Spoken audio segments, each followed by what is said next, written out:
अब सीधे आपको ले चलते हैं प्रयागराज, जहां सीएम योगी आदित्यनाथ लाइव आ रहे हैं। क्या कुछ कह रहे हैं, चलिए आपको सुनाते हैं। राजनाथ सिंह जी के विजन को आज हम सब यहां पर नॉर्थ टेक सिंपोजियम के माध्यम से रक्षा त्रिवेणी संगम के रूप में इस त्रिवेणी की पावन धरा में साकार होते हुए देख रहे हैं। मैं इस अवसर पर सबसे पहले इस पावन धरा को, जिसके बारे में देश और दुनिया उसी पवित्र भाव के साथ देखती है कि त्रिवेणी माधवम सोमम भारद्वाजम च वासुकिम वंदे अक्षयवटम शेषम प्रयागम तीर्थ नायकम, यानी मैं त्रिवेणी जो हमारा संगम है प्रयागराज का, मां गंगा, मां यमुना और मां सरस्वती, इस त्रिवेणी को प्रयागराज के जो ईष्ट है वे वेणी माधव है। वेणी माधव सोमेश्वर महादेव महर्षि भारद्वाज के बारे में एक मान्यता है कि दुनिया के पहले कुलपति थे वे विश्वविद्यालय के, और उनके गुरुकुल इसी प्रयागराज में थी। हमारी सरकार को इस सौभाग्य प्राप्त हुआ है कि 2019 के प्रयागराज कुंभ के अवसर पर हम लोगों ने महर्षि भारद्वाज के उस आश्रम को यहां पर पुनर्स्थापित करने की दिशा में कुछ प्रयास किए हैं। नागराज वासुकी देवासुर संग्राम में यही नागराज वासुकी थे जिन्होंने सकारात्मक यानी दैवीय शक्तियों की विजय में अपना योगदान दिया था। पवित्र अक्षयवट, शेषनाग और तीर्थों के राजा प्रयागराज, इन सबको मैं प्रणाम करता हूं। इस ऐतिहासिक आयोजन के लिए मैं आर्मी के अपने सेंट्रल कमांड और नॉर्थ कमांड को हृदय से बधाई देते हुए उनके प्रति उत्तर प्रदेश सरकार की ओर से हृदय से धन्यवाद भी ज्ञापित करता हूं। प्रयागराज की पावन धरा प्राचीन काल से ही हम सब के लिए ज्ञान की, आध्यात्मिक विरासत की और न्याय की पावन त्रिवेणी के रूप में भी विख्यात रही है। मुझे प्रसन्नता है कि आज नॉर्थ टेक सिंपोजियम के माध्यम से हम सब इस त्रिवेणी को टेक्नोलॉजी, नॉलेज एंड इनोवेशन के संगम के रूप में भी प्रस्तुत कर रहे हैं।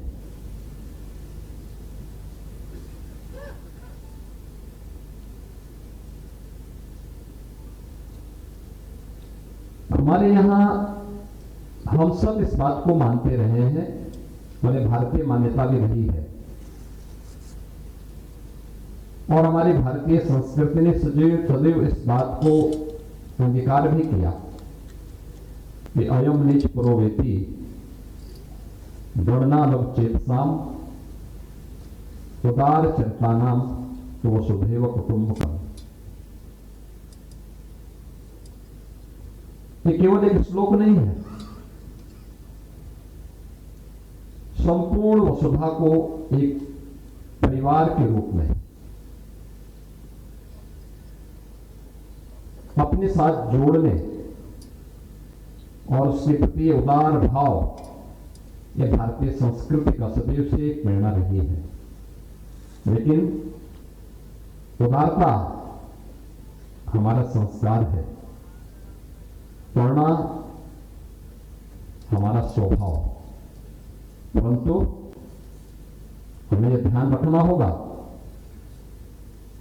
कि जो सुरक्षित है वही समृद्धि भी। उदारता की रक्षा के लिए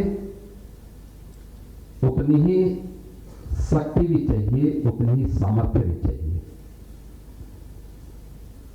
और राष्ट्र कवि दिनकर ने इसीलिए बातें कही थी कि क्षमा श्लोकते उस भुजंग को जिसके पास गरल हो, उसे क्या जो दंतहीन दिशहीन विनीत सरल हो। याद रखना, जिसके पास शक्ति होगी, सामर्थ्य होगी, वही अपनी संवेदना भी दे पाएगा और वही संस्कार भी दे पाएगा।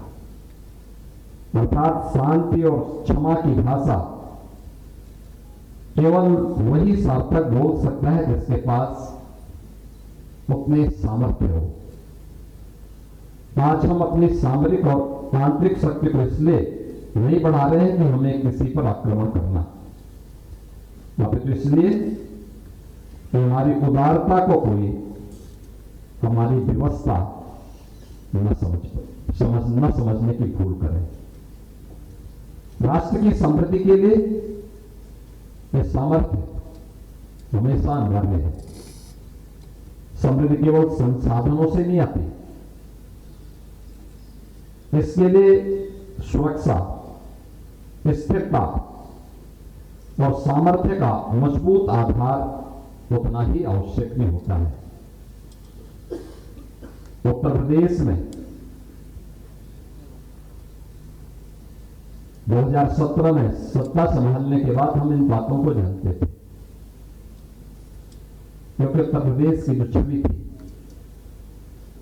उत्तर प्रदेश के अंदर जो अव्यवस्था थी, हमारे सामने जो उस समय पहचान का संकट था, हम लोग इस बात को मानते थे कि हमें अगर सुशासन के लक्ष्य को प्राप्त करना है, उत्तर प्रदेश को पहचान के संकट से मुक्त करना है, तो हमें सुरक्षा का एक बेहतर वातावरण बनाना होगा। रूल ऑफ लॉ को जमीनी धरातल पर उतारना होगा। इसके लिए हमें उत्तर प्रदेश के अंदर अपराध और अपराधियों के प्रति जीरो टॉलरेंस को पूरी सख्ती के साथ लागू करना पड़ा था। और आज हम सब इस बात को मान सकते हैं कि जो हमने उस समय कानून का राज स्थापित करने का संकल्प लिया,